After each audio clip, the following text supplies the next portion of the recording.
Time-traveling brothers reveal what the distant future will be like.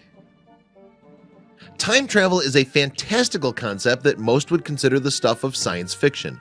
While the idea that someone can journey through time and change the course of history is terrifyingly tantalizing, it's simply just not thought to be possible. But what if it is, and it already happened? If you ask Al Bielek and his brother Duncan Cameron, they'd tell you that time travel is possible because they've done it. Their apparent journey into the distant future allegedly took place in 1943, and they've got some evidence to back up their story. Whether or not you believe their story is up to you, but they definitely had some very eye-opening things to say when they quote-unquote returned. It's fascinating to think about the possibility of journeying to another era, but most would agree that time travel isn't real. Or is it?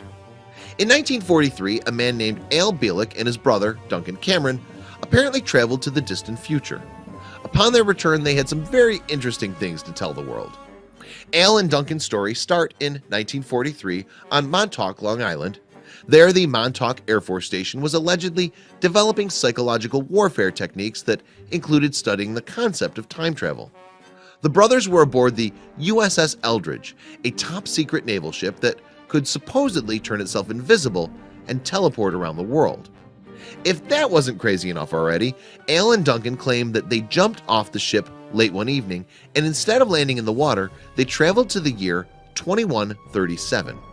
When they arrived, they spent 6 full weeks lying in hospital beds recovering from intense radiation poisoning. There was no medical staff at the hospital, and they had no clue where the building was located. Apparently, the futuristic medical system that was treating their injuries used vibrations and light. Sounds nuts, right?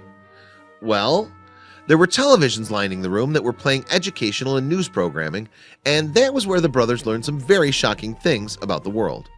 The first thing they learned was that climate change had significantly altered the geography of the United States. The water level had risen around Florida and reduced it to the panhandle only. Likewise, Atlanta, Georgia was now only 3 miles from the ocean.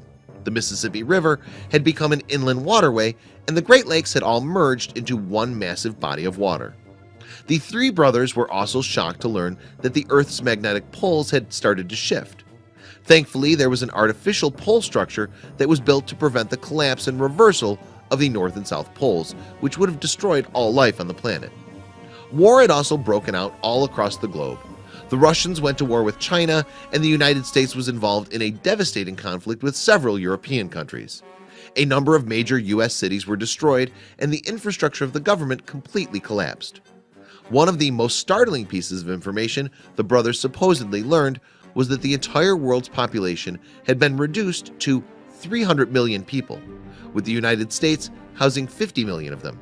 Now, here's where the brothers' story gets even more bizarre. After spending 6 weeks in the hospital bed in 2137, Al claims he inexplicably left his brother behind and traveled to the year 2749, where he remained for 2 whole years. Here, he described great floating cities that could be moved to different parts of the Earth.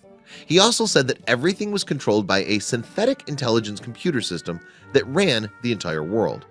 No form of government existed, and a huge crystalline floating computer structure communicated with people telepathically.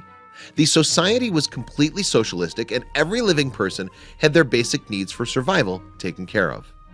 After Al's time in 2749, he transported back to 2137 to pick up his brother in the hospital, and the 2 of them returned to 1943. Many people called this entire story a hoax, but Al and Duncan have sworn that everything they told people was true. What do you think? Some of it sounds impossible, but then again, were Al and Duncan telling the truth about their journey into the future? Only they know for sure. Even if you don't buy into it, it's still a fascinating concept to think about. Share this questionable time travel story with friends below.